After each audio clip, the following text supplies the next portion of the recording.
everybody. I'm zookeeper Andrea. I teach the zookeeper camp, and I bring animals to zookeeper camp for the city of Carlsbad. A little bit about me: I used to work at a place called the San Diego Zoo. I'm sure you guys have heard of it.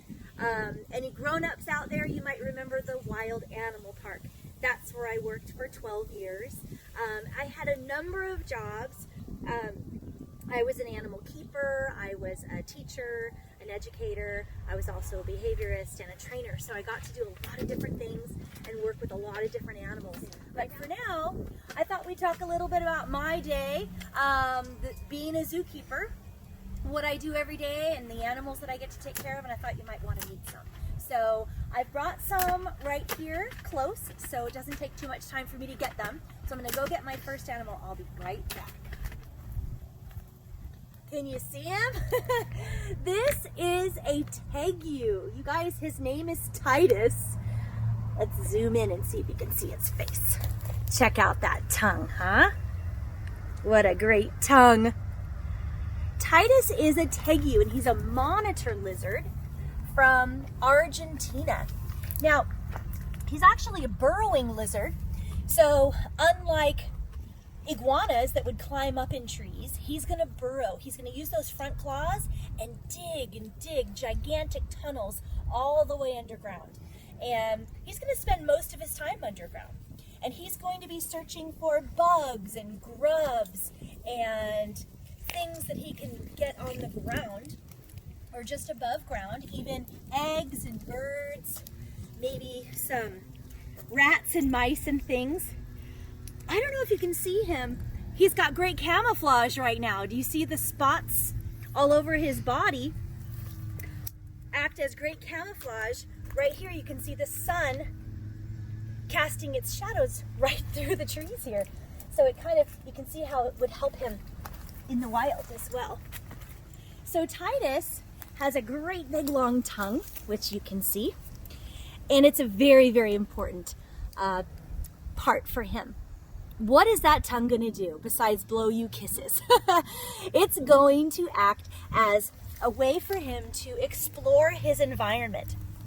Some people say that lizards and snakes can smell with their tongue, and that's really not totally accurate. They actually can use the tongue to grab particles, dust particles and scent and smelly things from the air, and then they bring their tongue into their mouth, where in the roof of their mouth, they actually have two holes, almost like two nostrils you can think of. That's where their nose is. That's where they analyze the dust particles that they've brought in on their tongue, and it kind of senses what they're smelling, right? So they use their tongue to help them smell. So I'm wondering if you guys might want to watch him eat. I'm going to put him right here. I brought a couple of his favorite little treats. He does love worms. Titus, come back. He's very active today with all this heat. So I've got some super worms and a strawberry. Let's see if he'll eat some today.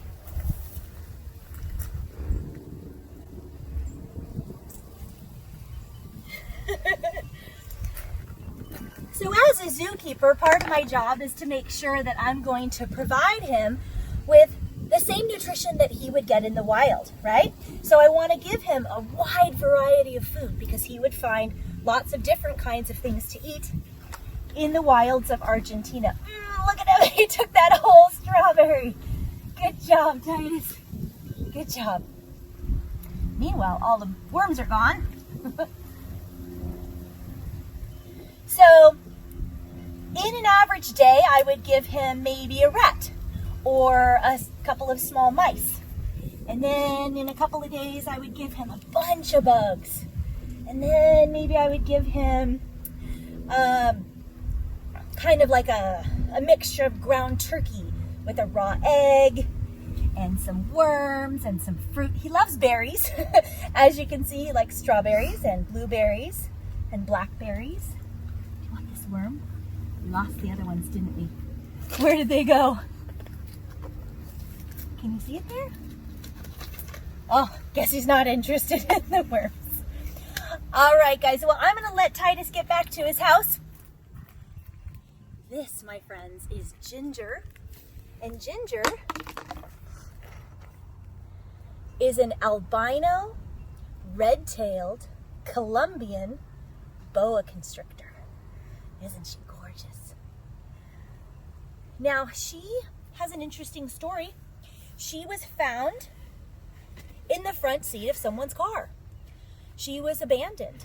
So the tow truck driver found her as he was taking that car away, and he did the right thing, and he decided to take her to a company called Project Wildlife.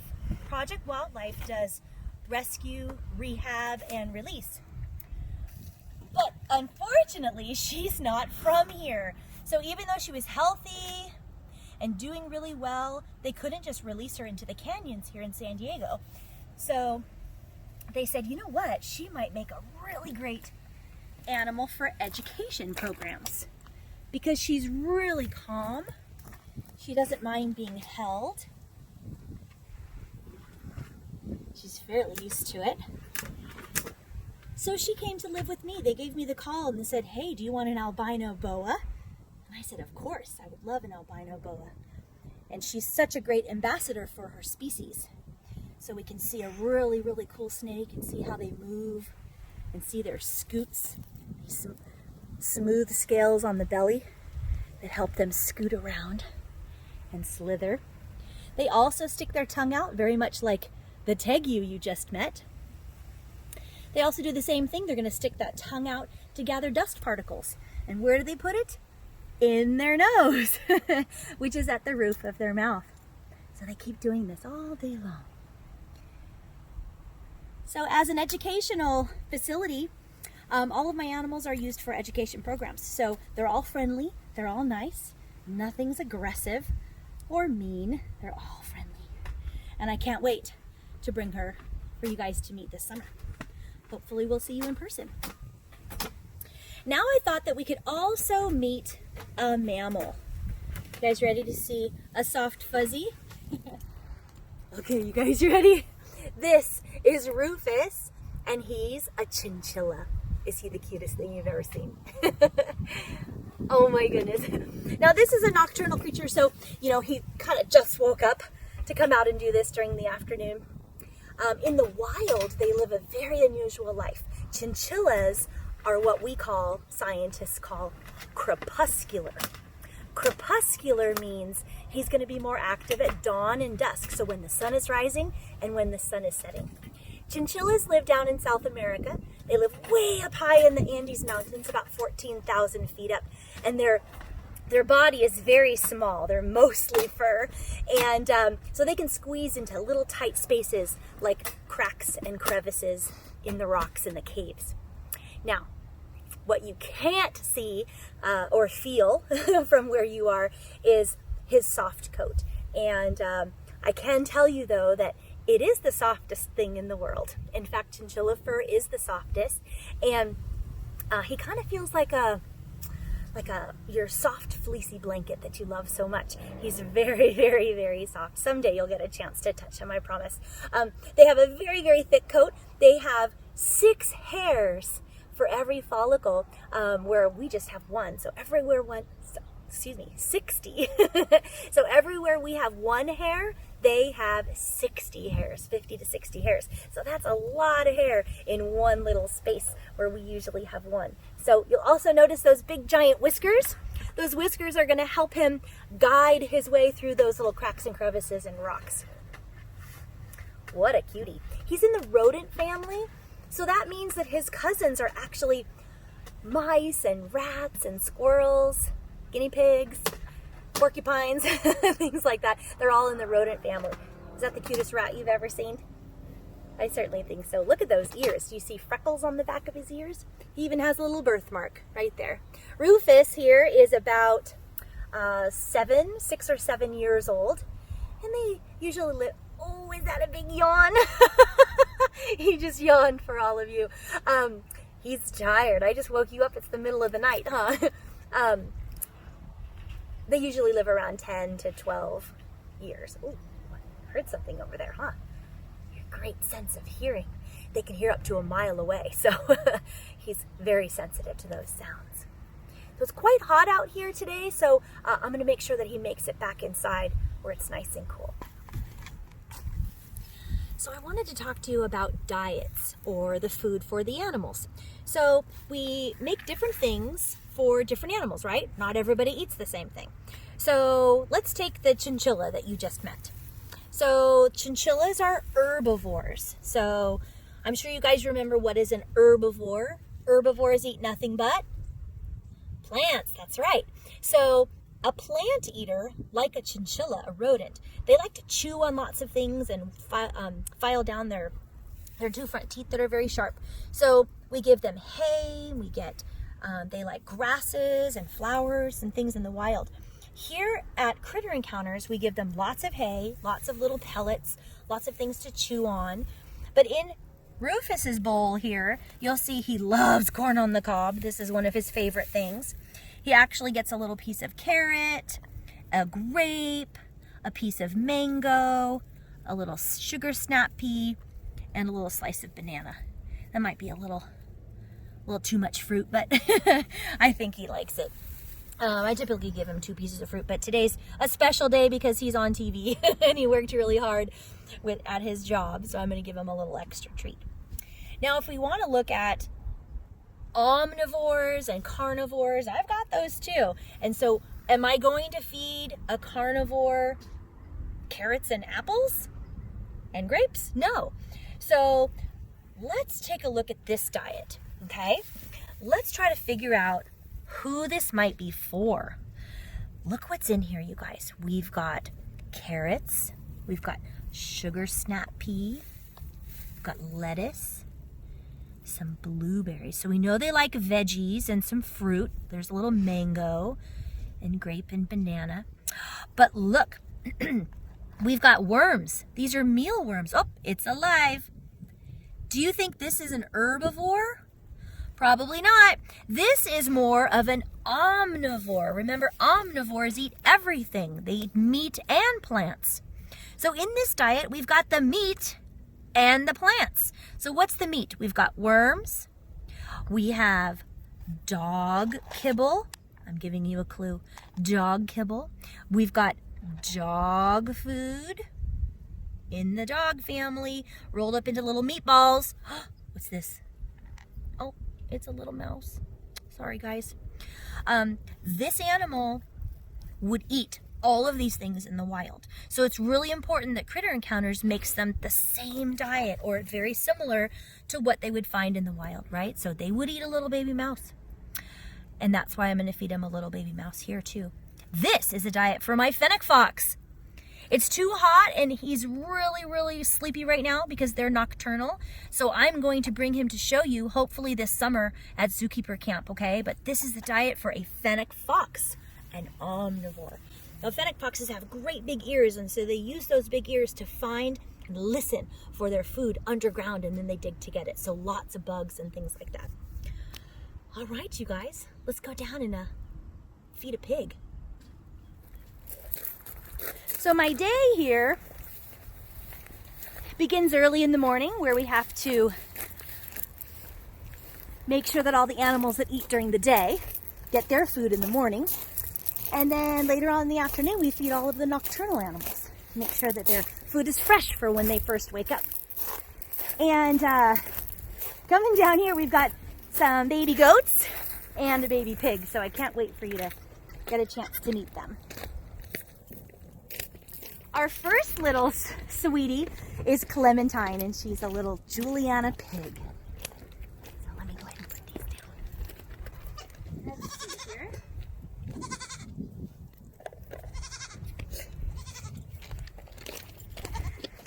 Hopefully you can see her. Come here. This is Clementine. And Clementine is a Juliana pig. She's a miniature or micro pig.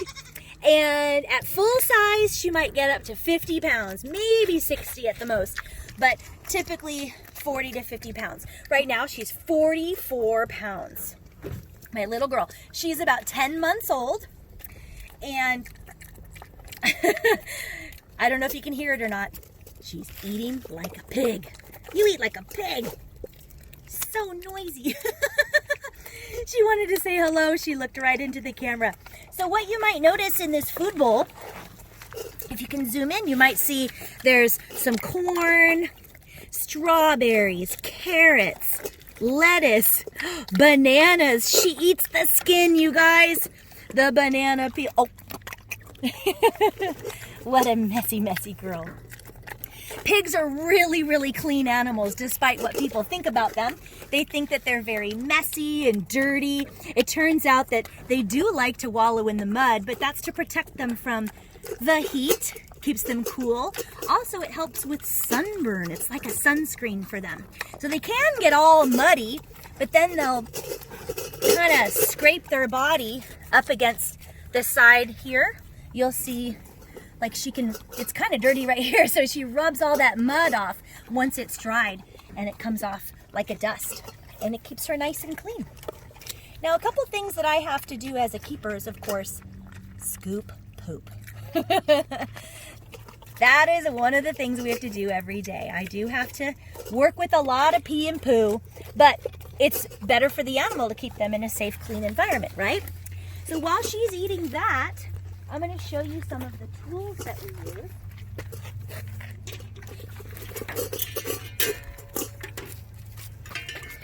So here I've got my pail. I bring that over here. I've got my rake and my scoop.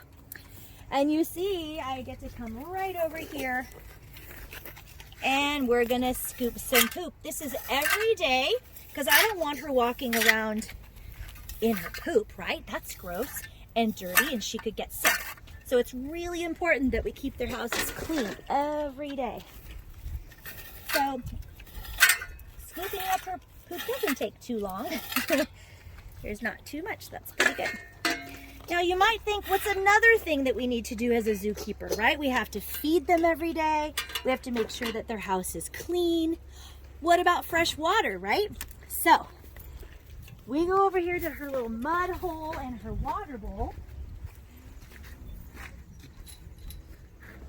And you'll see, she's already dumped it.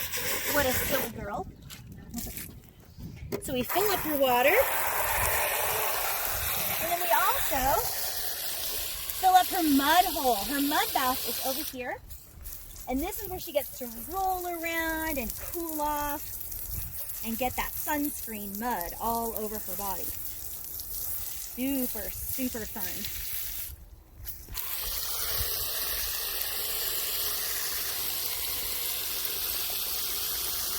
All right, so she's got fresh water, she's been cleaned, she's got food. I think she's a happy girl. Hi, Clem. You might notice her tail. Let's see. Does she have a happy tail right now? Sometimes she's wagging that tail. She's not going to do it right now because she's eating. She's very focused. But pigs can often tell us how they're feeling. There it goes. By looking at her tail, by wagging her tail, she's going to communicate with us and tell us if she's happy, if she's loving her food. Usually when I call her, she knows her name and she'll start wagging. Hi, Clem. Hi, Clementine. What a good girl. All right, we're going to go next door and meet some baby goats. So these little baby goats are called Nigerian dwarf goats. And they're very small. Come here, babies. Come here. Hello. This is Vanny, and she's 2 months old. Are you going to try jumping on me? Whoa! And this is Ellie. Woo! She is 3 weeks old. So I wonder if somebody's thirsty. Let's see if somebody wants to eat today. Are you hungry? Vanny, do you want to eat? So because they're still young, they're still on bottles, and I have to bottle feed with a milk replacement. So as a keeper, you want to make sure you know how old they are and how much milk they need, how many bottles per day. So Vanny, this little black one, is 2 months old, and she gets 1 bottle every day. but we're gonna share today. So let's see if Ellie wants some too, okay? Miss Ellie, she's only 3 weeks old. Are you eating my keys? You don't want any, huh? And she gets 2 bottles a day because she's still so young. So she has to eat twice a day. Look at this little pig. She's really a goat, but she drinks like a pig. Notice how she kneels down like she's drinking from mom. Baby goats are really the cutest thing. Nigerian dwarf goats are really small. They're sort of miniature goats. Dwarf goats, they're not going to get real big. They only get about 2 feet tall when they're adults. So they'll only stand about this high. And at maximum weight, maybe 70, 75 pounds. So they don't get real big, which is nice. They're really good companion animals. You can get milk from them, and they give you lots of snuggles. She's a snuggler, little Miss Ellie. Hi, baby. Oh, she's loving that. Look at that. You drank the whole thing, little girl. Hello. I love you too. All right, so you guys, I just wanted to give you a little, oh, come on back up, come back up. Can you come back? Oh, good girl. So I wanted to give you an idea what life at Critter Encounters is like. And hopefully I'll get to see all of you very soon.